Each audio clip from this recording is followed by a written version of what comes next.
What's up? What's up, performance marketers? Today, I have a special treat for you. I'm bringing on a friend of mine, Chris Wark, who is an author. And Chris wrote a book years ago called Chris Beats Cancer. And that is very close to home for me, where for me, I lost my mom to melanoma cancer. My grandfather passed away from lung cancer. I have a few friends right now that are dealing with cancer. So I thought that it would be good to bring Chris on to talk about what he's done, and hopefully he can inspire somebody to get past this in a good way. And Chris has just launched his new book, Beat Cancer Daily. So we're going to talk about that and how he beat cancer with a diet. So stick around, and we'll be right back after this intro.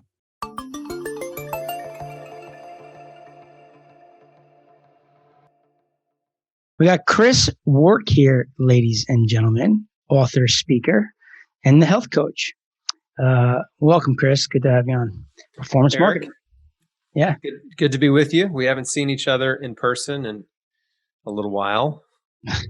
Was it 2019? Did we see each other in 2020 or not? I guess we haven't. I don't think so. I haven't seen many people in 2020. I think COVID hit in March. I haven't gone anywhere since. How about you? You traveling at all? No. I've got one speaking event, some TV stuff to do in Atlanta, November. Okay. But I haven't really traveled. I mean, I usually do travel and speak throughout the year, but this year it was weird for everybody. So, all right, cool. Well, before we get into your new book, why don't you tell us a little bit about you as a person, your family, where you live, all that good jazz? Yes, my name is Chris Wark. I'm 43 years old.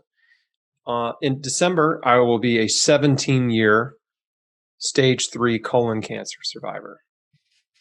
And I was diagnosed, for those of you that don't want to do the math, I was diagnosed at age 26, and it was a total shock. Of course, it's a shock at any age, but especially when you're a young adult, young person. And my story is a little bit different because I was a typical cancer patient in the beginning. And by typical, I mean I had no idea what cancer was. And I had never even I'd say I was almost atypical because I didn't even have any friends or family members who'd gone through it. Now, most of us have had somebody close to us go through cancer. So we have sort of this firsthand experience of what treatment is like and all that. But I didn't even have that. So I get a diagnosis. I'd been having abdominal pain for the better part of a year. It would come and go. It was just this random pain, aching, kind of weird pain. Sometimes it was a sharp little twinge of pain. And eventually I had a colonoscopy because the doctors they couldn't figure it out. And that's when they found a golf ball sized tumor in my large intestine. Now, young adult colon cancer is one of the fastest growing cancers. Not fastest growing in your body, I mean fastest growing in our population. Yeah. Because colon cancer, like many cancers, is a dietary cancer. And just today, I read there is a new recommendation that they move colon cancer screening from age 50 to age 45. Wow. Because so many young adults are getting colon cancer. And they want to catch it early. And if you catch it early enough, now I was 26, they still wouldn't have caught mine. But if you catch it early enough, you have a polyp, they can snip off this polyp and that polyp will never become a tumor. So colon cancer screening is one of those that actually does prevent the disease. But again, for young people, they're not getting screened, and a lot of old people don't get screened either. So I was an anomaly, being extra young and getting it. Yeah. So as soon as I was diagnosed, they said, look, we got to get you into surgery right away and get this thing out of you before it spreads and kills you. And I was like, okay. It was a couple days before Christmas, and I'm like, this sucks. Yeah. I mean, like life was going pretty great. I was a real estate investor. I had accumulated 35 rental properties in about a 2-year period. I was musician, writing songs, playing shows, like planning a tour. It's like things were going great in my life. And I'd been married for 2 years to a woman I had dated for 6 years. Like, everything was looking up. And then I got this diagnosis and it just sort of wrecked my entire life plan. And so I postponed the surgery about a week. I had it on December 30th. They cut me open, took out a third of my large intestine. When I woke up, they said, it's worse than we thought. We were hoping you would be stage 2, which means the tumor is smaller, basically, and has not spread. And if you're stage 2, they cut it out, they zip you up, send you home. See you later. If you're stage 3, you need chemo. So the tumor, the cancer had spread to my lymph nodes, surrounding lymph nodes. They cut out everything they could see, but cancer cells are microscopic. You can have 1 billion cancer cells in about a centimeter. Mm-hmm. So they know the cells have spread. And not only that, cancer cells, they start spreading almost from day one. Before you have a lesion, a lump or a bump that's even big enough to detect. Yeah. This is for any cancer. Cells leave that primary tumor site and start circulating through your body. That's kind of scary, right? But here's the thing. Yeah. Your immune system is designed to identify and eliminate cancer cells. That's its job, right? It's not just there to kill viruses and bacteria. Your natural killer cells and T cells, they are designed to kill cancer cells. That's what they do. Yep. So most humans, almost all humans, really, I don't think anyone with an education in oncology would argue with this, have cancer cells in their bodies circulating that their immune system takes care of. So, but something goes wrong, and I'll get to that. Something goes wrong, cancer cells they set up a tumor site, starts growing, and your immune system doesn't take care of it. Yep. That's the difference between someone with tumors and no tumors. It's essentially their immune system. So that's a sidebar. I didn't know any of this, but they said, you're going to need 9 to 12 months of chemotherapy after surgery. And so I'm like, oh man, like this is a pretty heavy blow. Yeah, sure. Because we've all seen chemo patients out in the world, right? I mean, it's like, oh, you can just tell this person is suffering just based on their physical state. Yeah. And it was scary. And I was thinking about like, what am I going to become? What is cancer treatment going to do to me? What's it going to turn me into? Because is it going to turn me into what I've seen out there in the world? And that's terrifying. Sure. So a couple things happened in the hospital. The first thing that happened was the very first meal they served me after cutting out a third of my large intestine, also known as the colon. Do you know what it was, Eric? Do you remember? I don't. We've talked about this. The very first meal was a sloppy Joe, which I know that's what you order anytime you go out to eat. Of course. Yes. It's like, if it's not on the menu, make me one special. Right. So, yeah, sloppy Joe. I mean, this is like the worst cafeteria food you can think of. They don't serve them in restaurants because nobody wants one. The only place that you can get a sloppy Joe is, as far as I knew, summer camp, the military, definitely in prison. Right. And surprise, if you have cancer and you're in the hospital, you're going to get a sloppy Joe. Special treat. So, I had a background in health. And when I say that, my mom was always into healthy stuff. And I worked at a Wild Oats, which got bought out by Whole Foods. So I worked at a health food store for about a year in college. It's like I knew what organic food was. I knew about wheatgrass and juicing and stuff like that. I wasn't eating it, but I definitely knew what it was. And so I knew there was a world of health food, healthy living, healthy hippie type people, right? And it was very strange to me that they would be serving such terrible food to a sick person. The second thing that happened in the hospital was the day they told me I could go home, my surgeon comes in, he's doing his rounds, comes in to check on me. We had a conversation. At some point in the conversation, I said, hey, is there any food I need to avoid? Because I was thinking, like, I don't want to eat like the wrong thing, like screw this up, right? Everything you eat is going through the tube, right? It's a big tube, mouth to anus. It's a tube, right? They cut the tube, a section out of the tube and sewed it back together. Yeah. So like, is hot sauce a problem, or, are Doritos too sharp? And his answer was, no, just don't lift anything heavier than a beer. That was it. All the nutritional advice I got from my surgeon. So the wheels are turning, right? I'm like, man, like, it just doesn't add up. Like, why is there such a big disconnect between healthy living, health food, nutrition, and health care, right? You'd think they would be like this. Yeah.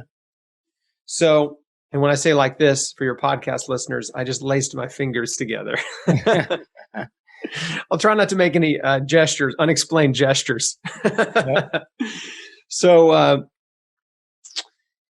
I go home from surgery. I'm recovering on the couch, sleeping on the couch, trying to get off the pain pills. And, as I sobered up, I was really started thinking seriously about my life and my future.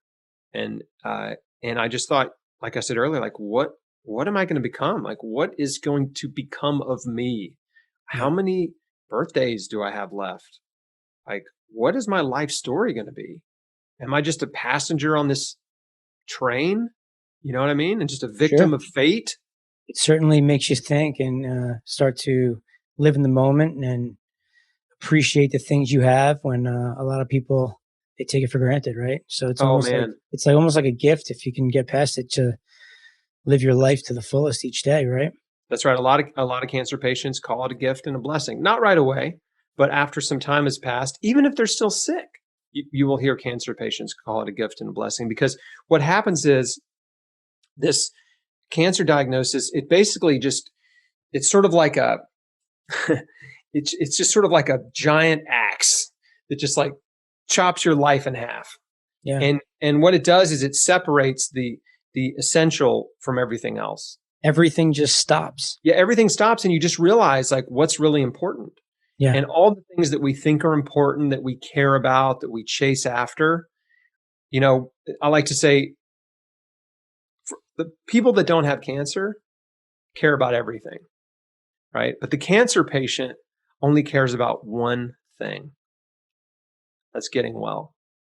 Yeah. Like everything else doesn't matter anymore, right? Family matters, of course. But it was just like, all of a sudden it was like, I don't care about anything else. I just want to live. Yeah. I just want to live.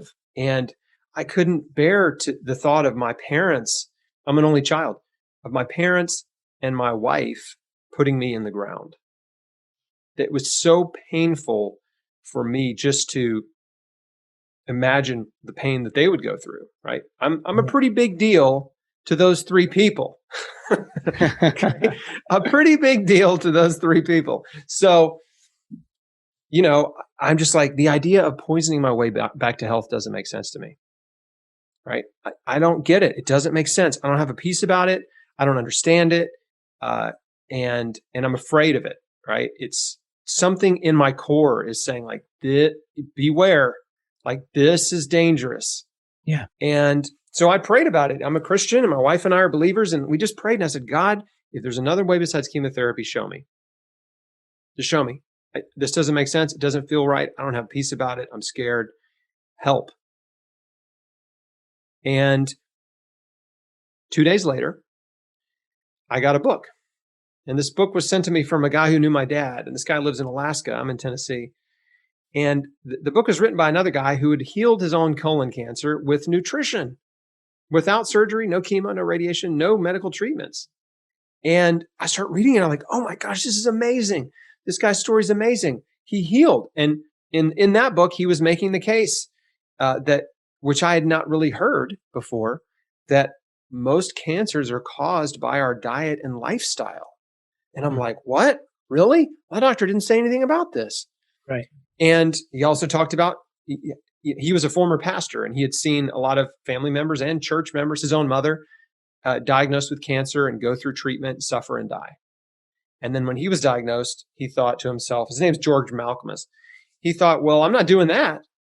And he happened to have a friend who was a health nut type of guy who said, you need to go back to the Garden of Eden, just eat raw fruits and vegetables, and juice carrots, drink a bunch of carrot juice, and that's what you need to do. Okay. And by the way, this was in like 1977 or something. And that's what he did. And he got well. And then he had spent, the rest of his life like as a sort of health evangelist guy. And so I'm reading his story, and I'm crying on the couch reading this guy's story because I knew it was an answer to prayer. I knew, like, this is it. I asked for something. This showed up. This is it. This is what I have to do. I know now what I have to do. And I had this really powerful revelation, which was the way you're living is killing you. I was like, oh, wait a second. Okay. All right. If the way I'm living is killing me, if I've contributed to this disease through ignorance, right? Yep. And just unhealthy lifestyle choices and factors I didn't understand, I can contribute to my health and to my wellness and to my recovery by changing my life, by making different choices every day than I have been. And that was exciting. It was empowering. And I was like, let's do this, right? It's like when you first learn about maybe starting your own business, right? Or an internet business, like the light bulb comes on. You're like, oh, this is possible. Like I could do this too. This is really exciting. Like I'm doing this thing. Like I'm going to do this. So that's, as an entrepreneur, right? I was in real estate. So I was already kind of wired that way where I believed in myself, and I am a person who takes responsibility for my own actions. Yeah. And so I was like, this is tailor-made for me. Right? This is exactly what I need to do. So I dove right in, man. Overnight converted to raw fruits and vegetables, raw food diet. This was not cool or hip in January 2004, by the way. This was a fringe weirdo diet that only sick people followed. Okay. Yeah. It was mainly like a cancer patient diet. And like I even say that, like the fringe alternative cancer patient diet, right? Yeah. So I didn't know anyone else that had ever eaten this way. I'd never even thought about eating this way. I'd never heard of the raw food diet until I read this book. So, but I was like, I love this. I love this idea. What if I just went totally back to nature, only ate organic fruits and vegetables straight from the earth, unadulterated? What would happen in my body if I did that? Because I've never eaten this way. Yeah. And these are all, the food you eat is fuel for your body. And so like, I'm going to change my fuel. Yeah. So I bought a juicer, started juicing carrots, drinking carrot juice, 64 ounces of carrot juice every day, started making giant salads, fruit smoothies, fresh fruit, nuts and seeds, just cramming every vegetable I could into my body. I basically went from eating 1 to 2 servings of fruits and vegetables per day, which is like a banana and then like some French fries. Do those count? I went from that to eating between 15 and 20 servings of fruits and vegetables every day. Wow. And believe me, crazy stuff happens in your body when you do this, and it's all good. So, I was so excited about, this answer to prayer and this sort of strategy for radical health restoration. And unfortunately, most of the people around me, my wife, lots of family members, thought I'd lost my mind. And what I was doing was not well received by those people. And they were trying to talk me out of it. And they were telling me, you got to do chemo. You got to do what the doctor says. Like, I know somebody that did alternative therapies and they died. Right. Yeah. And I'm like, well, I don't know. I just, then I'm starting to doubt myself. Sure. That's a huge decision. Yeah. I mean, wow. Yeah. And so things got much harder real quick because I was like, oh, nobody's supporting my decision. Everyone's telling me I'm making a mistake and I'm wrong. Now what am I going to do? Yeah. The only person that supported me in the beginning was my mom, because earlier, like I said, she had a background and had always been really interested in health and nutrition and natural living and that kind of stuff. Uh-huh. Turns out my mom had a huge library of books, stacks and stacks of books on raw food diet, alternative cancer therapies, natural hygiene, natural living. Like, it was crazy. I couldn't believe it. She Yeah, read like, them ahead of huh? time? She had read them already? Yes. Wow. She had read them since the 1970s. Had, just my mom's a voracious reader. And she just picked up just book after book after book after book, books about apple cider vinegar, books about rebounding, books about juicing, had all these books, man. And the thing is, she wasn't like that hardcore at all, but she just loved to learn and had built this library of books that were like exactly what I needed, because at that time, the internet sucked. There was no Facebook, no YouTube, no Twitter, like no social media. You couldn't even really watch videos on the internet because bandwidth was so narrow. Dial I mean, up. what did we do on the internet? I don't even remember what anybody was doing on the internet back then, just like reading articles, I guess. Yeah. But so the internet wasn't helpful to me at all. But I had all these books. And it was crazy because every book I read during that time, they were all saying the same thing: raw foods, juicing, stress reduction, detoxification, forgiveness. And I'm like, okay, everywhere I turn, I'm getting the same message. This is what you got to do. So, but I still had all this opposition from family, and they, basically, in order to appease the pressure, I agreed to go see the oncologist that I'd been referred to. Yeah. And it's kind of weird the way medical referrals work. Like, I'm in the hospital and then just this oncologist comes in and they're like, "This is your oncologist." You know what I mean? Yeah. Just like, "Oh, okay." Like, like, who picked this guy? I don't know. Exactly. He's not the only guy in town. Yeah. But anyway, there was a guy. So we go see him, and man, it didn't go well. He was, very matter of fact. He said, "Look, you have young adult colon cancer. It's very aggressive in young people.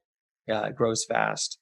If you want to prevent the recurrence, you got to do chemotherapy. You have about a 60% chance of living 5 years." And I'm thinking, Wow. dang, 60%. I mean, that's barely better than 50%. 50% is a coin toss. Right. So I'm like, these odds are not good. I'm not feeling real confident in the therapy. You know what I mean? Sure. And then I asked him about the raw food diet. I'd been on it for 1 week at that time. And he says, "No, you can't do that. It'll fight the chemo." Weird thing to say. Then I said, "Are there any alternative therapies available?" Or, and he was like, "No, if you don't do chemotherapy, you're insane."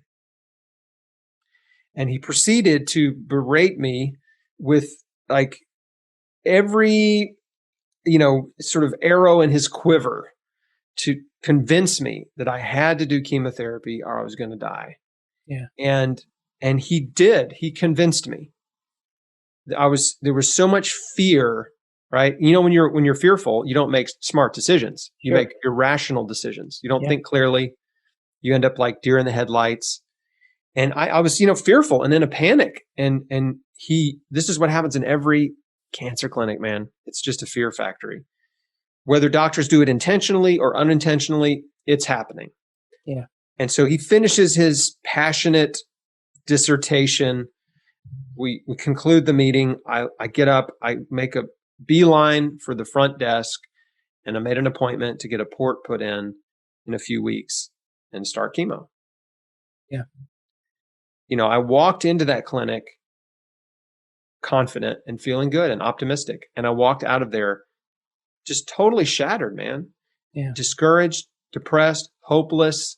I mean, it was a really, really rough day. And we got my wife's car, and she was driving. I was in the passenger seat, and we held hands and just cried and I choked out a prayer, and we went home. It's tough. So I'm thankful. Spoiler alert, I didn't die. I'm really thankful because I had time.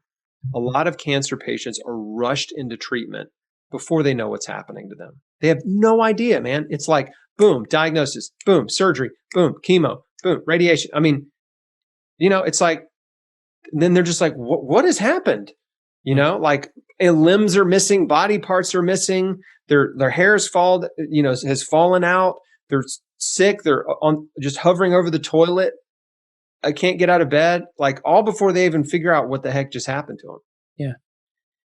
So during that 3-ish week period between that appointment when I was supposed to start chemo, I found a naturopathic doctor. I found an integrative oncologist, and I just kept doing what I was doing, man. I just fired up the juicer and I just kept eating fruits and vegetables. I just thought, I'm going to overdose on nutrition. Yeah. Right? I'm going to do as much as I possibly can to help myself heal. And because it was life or death. Yeah. And I wasn't going to sit at home and just mope and feel sorry for myself and just eat ice cream and pizza, which is what a lot of patients do. And I get that. But for me, I was like, no, I got to take some action. Yeah. So the day rolls around. It's time to go in for the appointment. And I didn't go. Just didn't go. Like, I'm not going. Just didn't show up. Didn't show up. I'm not going. I was just like, this is not for me. Yeah. And I was feeling so good. I'd been reading more and my confidence had really grown. And I just realized, you know what? I want to build my body up. That's what I want to do right now. I don't want to break it down further. Yeah. Chemo is always an option. That option's not going away. But I'm not ready to do it, and I don't want to do it right now. And I think this is an important message for everybody listening. Did you ever try it? No. Never. You never even went through it one time.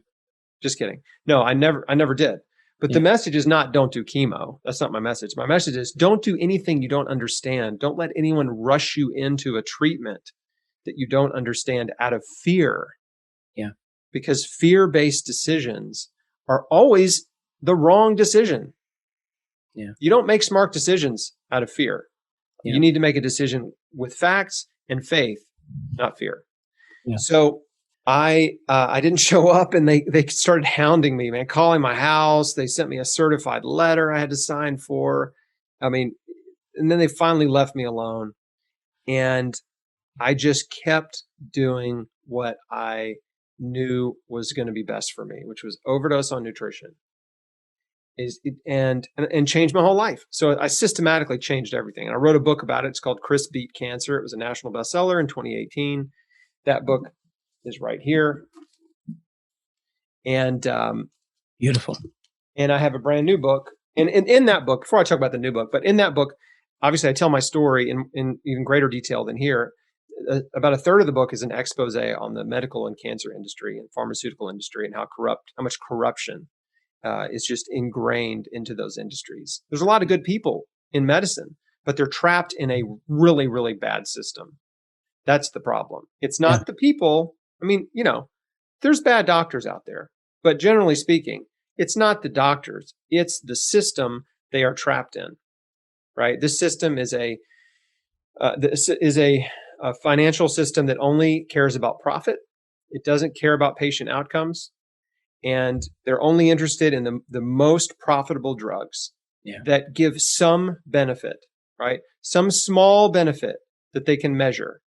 And if they can give you a small benefit, then they can sell you $1 billion, billions of dollars of drugs.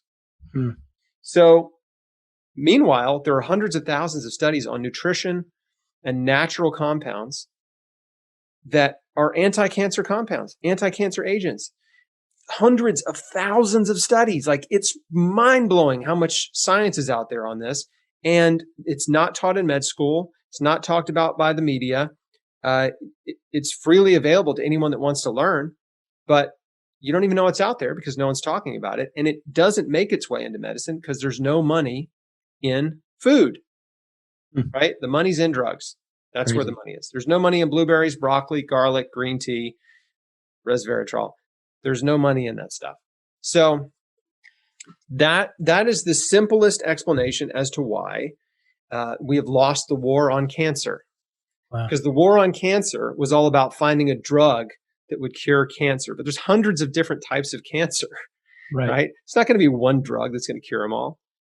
So, so that brings us up to 6.5 years after my diagnosis. I started a blog called Chris Beat Cancer to share my story, and people started just coming out of the woodwork finding me. I didn't realize in 2010 how much pent-up demand there was for, just organized information about nutrition and alternative therapies for cancer.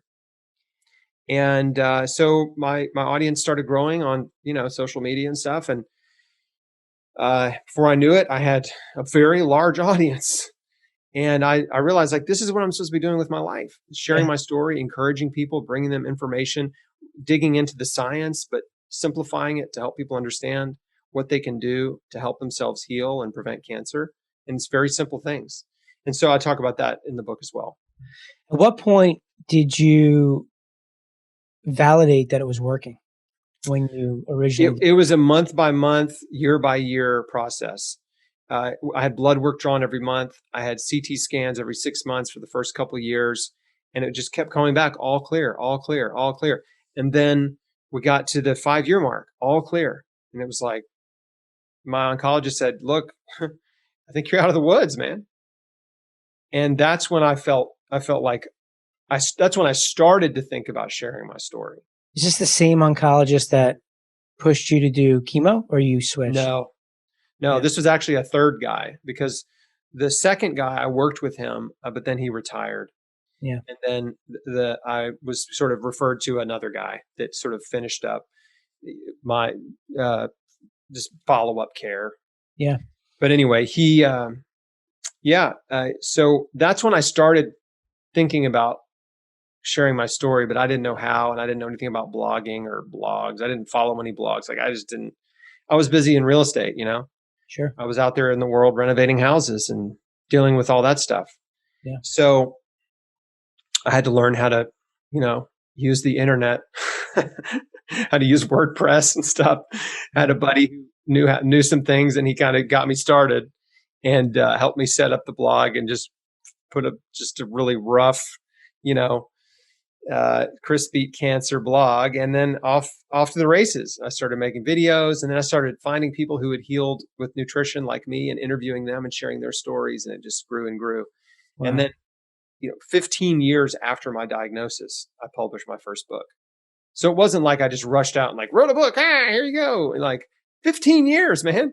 I learned a lot of stuff in 15 years. I bet. So Chris Beat Cancer, the book is packed full of scientific references and all kinds of stuff. There's no way I could have written a book like this, 5 years out from cancer or even 10 years out from cancer. Is the book meant for people that are diagnosed with cancer, dealing with cancer, or even people that don't have cancer to prevent? Yeah. Or family members? Like who's it targeted to? The first book is for patients and prevention. If you're a patient, absolutely, it's for you. If you care about prevention, absolutely, it's for you. Mm-hmm. Because 1 out of every 2 men and 1 out of every 3 women is predicted to get diagnosed with cancer in their lifetime. So, like, if you're not serious about prevention, you should be. There's so much you can do to dramatically reduce your risk of ever getting cancer. Like, you can slash your risk so low. You can't ever be cancer proof. Like, I wouldn't make that claim. Sure. But you can drop your risk to a fractional level compared to what everybody else's risk is. But you have to change the way you're living your life. Yeah. Right? You got to change the way you eat, change the way you think.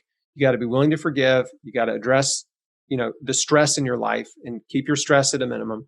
There's simple steps that you can take, but you do have to take them, right? Knowledge won't help you if you don't implement. So the first book is all about that. And then the new book, which came out this week, it's called Beat Cancer Daily. So this is a follow-up to my first book, and it's a daily devotional, daily reader that helps. It's really for anyone that is on the healthy path if they have cancer or if they're just into prevention, it's 365 days, 1 page per day of inspiration, encouragement, and action steps to survive and thrive. That's the Okay. subtitle. So there's entries in the book about choosing courage, being courageous, getting victory over your fears, staying motivated, forgiving people who've hurt you, making healthy choices every day, exercising. So it's just continual encouragement Mhm. for somebody that's trying to get healthier, stay on the healthier path, like trying to improve their life. That's what Beat Cancer Daily is about. And again, it's got cancer in the title, but it's not just for cancer patients. It's really for anybody that's, on a journey of continual self-improvement. Yeah. Like a lot of your audience, entrepreneurs, people that, they just want to improve their life just day by day. Stay healthy, either get healthier, stay healthy, prevent disease, have Yeah. better relationships, be a better person, all those things. Yeah. Well, how is it with your family, with your children? How do you sell that to a kid who, you know how kids know it all? Well, my kids, I didn't have to sell it to them because we raised them from zero. Yeah. So another cool part of the story is that about 3 months in, well, really shorter than that, I'd say about a month or two into my diagnosis, I realized like, I really want to start a family. I don't Yeah. know how much time I have left. I really want to be a dad. Like, remember how I said like I used to care about everything, and then I only cared about a few things. Sure. Well, that was one of them. Was that life experience of being a father? Yeah. It's like I don't know how much time I have left, but I really want to be a dad. And so I talked to my wife about starting a family, and she made one of the most courageous decisions of anybody I know, which was she said yes to start a family with me, not knowing if I would be around to help her raise this child. Yeah. I mean, talk about just sacrificial love, I'm getting right? chills right now as you say that. Yeah. Yeah. I mean, she loved me that much, and it makes like I get a little choked up talking about it too. And so we started trying to have kids, and she got pregnant right away. And we were like, okay, all right. Like, I've This is got it. cancer and you're pregnant. Like, this is like, we're on an adventure, aren't we? Let's go. Giddy up. Yeah. And the train has left the station. A year after I was diagnosed, I was back in the hospital. And this time I was holding a brand new baby girl. Amazing. And yeah, I mean, what what an incredible, like, 12 months, right? The first year of cancer was Hmm. just really rough. It was just, even though I did do chemo, I mean, it was difficult, Sure. emotionally, spiritually, it was a challenge. I had to change my whole life. And then I had this like incredible just reward almost, this little healthy little baby girl. And that was something else to live for, I think earlier I probably said that I, had three people in my life that I wanted to live for, my mom and dad and my wife. And now it's like, I got four, right? So that just fueled my fire, even just when the baby was on the way, I was like, I have to live now. I really, Yeah. really have to live. Sure. Um, and then about 3.5 years after that, we had our second daughter. And now now I've got a teen and a tween, man. My oldest is 15. She's about to be 16 in January. Wow. And my youngest is 12. And they're just like the greatest joys in my life. I mean, I just love these kids so much. And yeah, Amazing. we've raised them in an environment where we eat really healthy. We eat plant-based diet still. I'm not all raw anymore. Yeah. That was only for a short season. That's like a hardcore detoxification and healing diet. But I eat a plant-based diet, and so does my wife, and so do my kids. So, we eat whole foods. We eat lots of plants. It doesn't mean they don't have the occasional junky snack or something, or when they go to a friend's house or whatever. Like, we're not like, the puppet master, like trying to control everything they eat all the time. Sure. That's not a healthy way to parent. But anyway, we know that we're feeding them super healthy at home and what they're taking to school and their lunches. And so that's enough, right? That's enough. Yeah. And so that's the way we do it. That's cool. So I think it's a good message also for people. One of the things I think you're lucky to have been able to do is to find something where, one, you can make an impact on people's lives, but also you're able to make a business out of it. You took a life experience and you turned that into a business.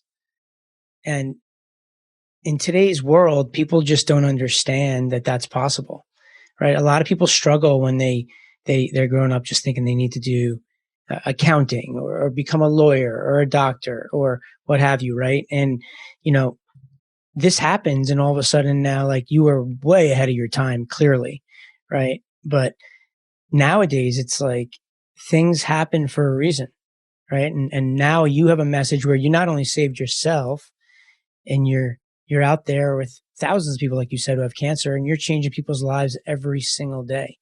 I mean, how's that feel? It definitely feels good. I mean, I'm really thankful. There were two books that helped me a lot in that I read in around 2009. One of them was Crush It by Gary Vaynerchuk, and the other one was The 4 Hour Work Week by Tim Ferriss. So I read those two books. They were still pretty. I mean, that was Gary's first book. He was still not that well known, and Tim was not that well known either at that time. But I just stumbled across those books, and both of those books opened my eyes to the fact that, like, the subtitle of Crush It is Cash In on Your Passion, right? Well, I wasn't trying to cash in, but what he was teaching in that book was like, whatever you're passionate about, whatever you love, you can actually make a career, make a living doing what you love. It's possible. And especially thanks to the internet and YouTube and social media. Yeah. And so that book was helpful to me because it was like, it just opened my eyes to the possibilities, right? Yeah. Just like the first book I read opened my eyes to the possibility of healing with nutrition. So anyway, those books got the wheels turning, and I just thought, I see that it's possible. I'm not sure how to do this, but all I know is I've got to share my story. I know it's going to help people and encourage people. And so I'm just going to get started, right? I'm just going to do it. And like, as an entrepreneur, you have to be willing to work for free, right? Like, you just, if you're passionate about something, you work on it. You make money or you don't make money. You just do what you're passionate about. So that's what I did for years. So for years, I wasn't making a living. I wasn't making money being a blogger or making videos or speaking or anything. I was just like, this is an important message. My story has got to be shared. Other people's have these healing stories. I need to share those too. Like, this information needs to get out. And it took about 5 years of doing that. And there are certainly shortcuts that I've learned since then that I could have done, and it would have gotten me ahead a lot faster, right? But the reality is I was like, look, I am just focused on sharing this message and reaching people that need my help. And I believe if I just do good work, people will find me, and my audience will grow, and good things will come out of it. Money will come. It'll just come, right? It'll come if I do good work, money will come. Yeah. And so, yeah, around the 5-year mark, I realized, like, I can do this full time now. And so I officially sort of retired from real estate in 2015, and just was able to focus full time on this. And that's when I was able to sit down and actually write the book. Yeah. At least start writing it. It came out in 2018, but that's when I was actually serious about, okay, I can seriously sit down and start writing this book. And that's when I did that. And I created a course, and during that time too, called Square One.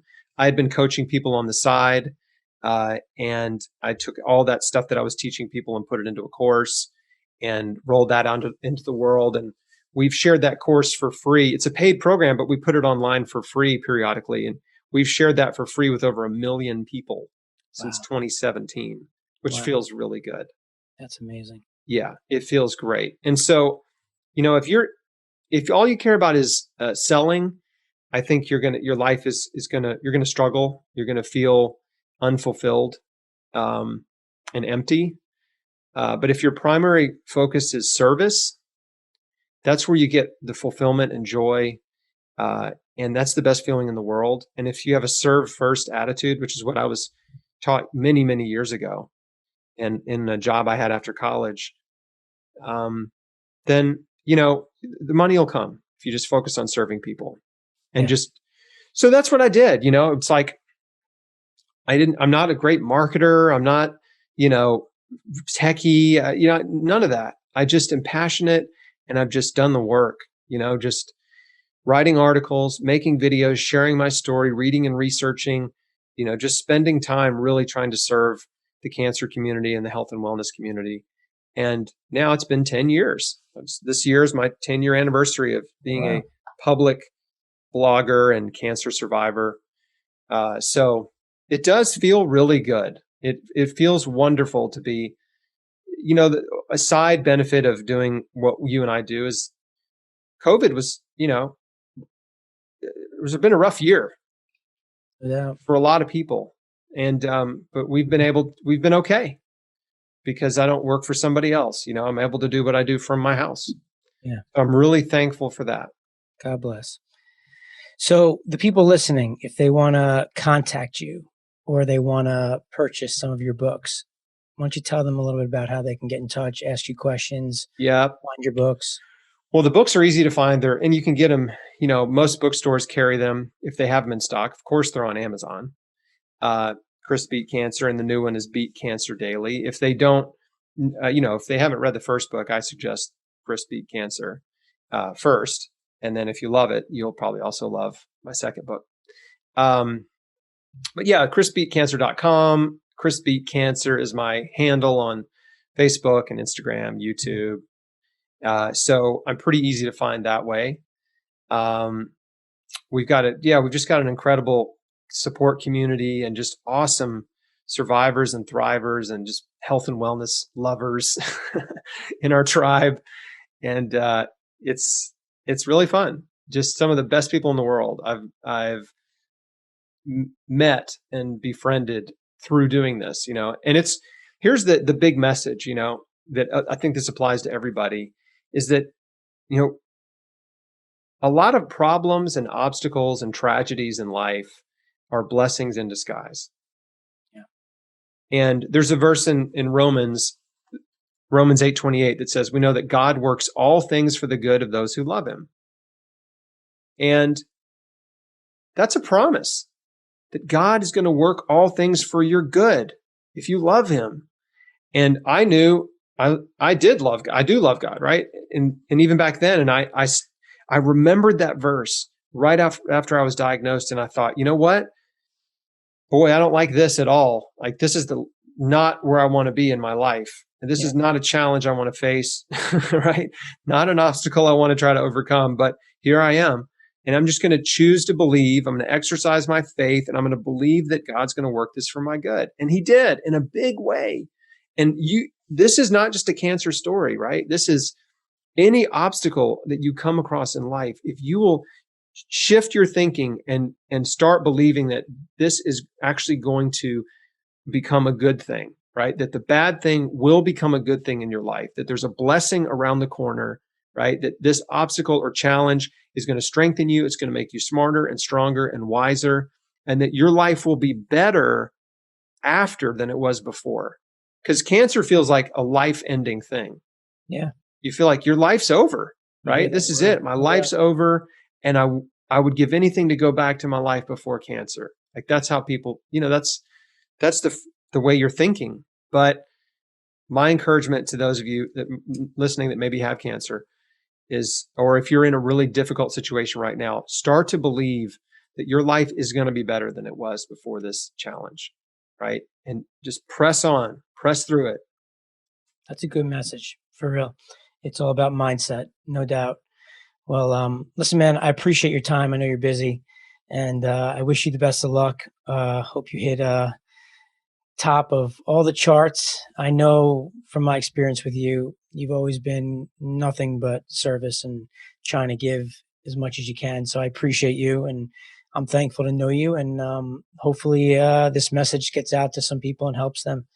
And I played a very small part in your success of changing the world. So thank you, Eric, man.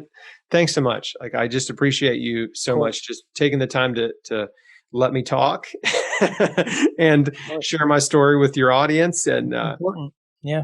There's Good message. just people out there. You just never know. That's the amazing thing about what we do is like, and the internet in general is like when you put your story out there, when you sit, if you have a mission or a goal to make a difference Yeah. in people's lives, be it to try to inspire or encourage or serve people, empower them, share knowledge, any of that, you just never know who you're going to reach, and it's just incredible. Like the time we live in, such a unique and special time where we're able to reach people on every continent, every part of the planet, like, and we'll never know this side of heaven who all's lives we've impacted, just by stepping out and doing what we do in a public way. So anyway, I'm just want to say I'm grateful and thankful to you for taking the time to help me reach more people. Of course. Well, all right, man. Be good. Good luck. And we'll talk soon. You too. See you All right. soon. Bye-bye.